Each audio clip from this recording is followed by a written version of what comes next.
When naming alcohols using IUPAC nomenclature, the first thing we do is we find the longest continuous carbon chain that contains the hydroxyl carbon or the carbonyl carbon.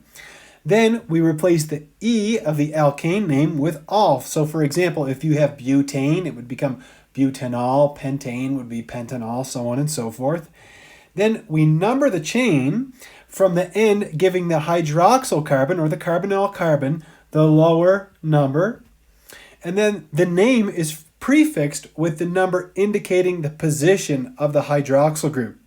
When you have a cyclic alcohol, we assume that the hydroxyl is on carbon 1. So let's say, for example, we wanted to name this alcohol. The first thing we're going to do is we're going to find the longest carbon chain that contains the hydroxyl, and that would be this chain here. And we're going to number it in such a way that we give the carbonyl carbon the lowest possible number.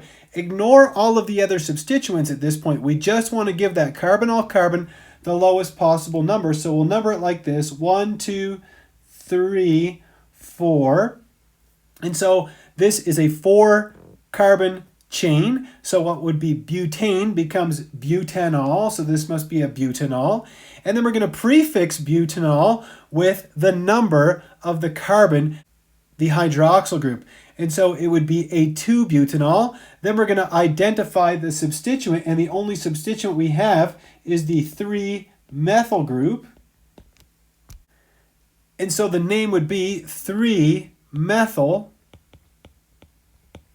2-butanol. If we take a look at this one, you see the parent compound is the 6-carbon ring, which would be a cyclohexane. But of course, we replace that E with -ol, so it becomes cyclohexanol. So this is some kind of cyclohexanol. Now remember that when we have a cyclic alcohol, we assume that the carbonyl carbon is going to be carbon number 1. And of course, we want to give this methyl substituent the lowest possible number. So in this case, we're going to number going counterclockwise. So we have 1, 2, 3. So this substituent is a 3-methyl. And thus, the name of our compound is 3-methyl cyclohexanol. Remember, we don't put any hyphen or comma between letters.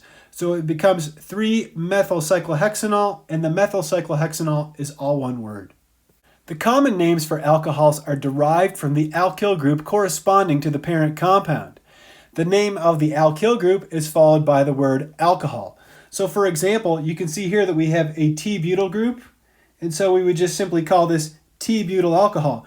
You could also call this group a tert-butyl group. So tert-butyl